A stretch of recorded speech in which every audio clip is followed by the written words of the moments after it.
So ngayon yung question, saan makukuha yung affidavit of support and guarantee? So yung hinahanap po ng immigration na affidavit of support and guarantee ay dapat authenticated po ito sa Philippine Embassy doon sa country ng sponsor.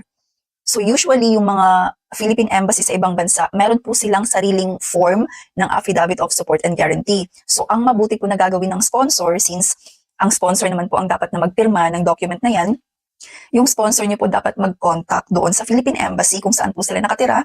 Kasi meron naman pong mga Philippine Embassy, meron pong mga naka-assigned na Philippine Embassy every country kung saan po tayo dapat for example, yung mga consular services, like mag-renew ng passport kapag nasa ibang bansa tayo. So doon din po tayo dapat magpapa-authenticate ng affidavit of support and guarantee kasi yun po yung hinahanap ng immigration. So ayun, doon po ko contact yung mga sponsor natin.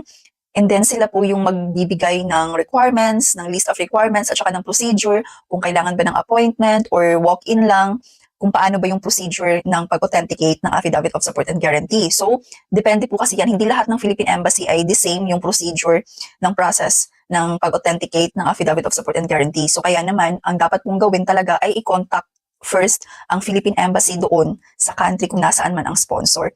And then, sila na po bahala mag-provide ng information sa inyo.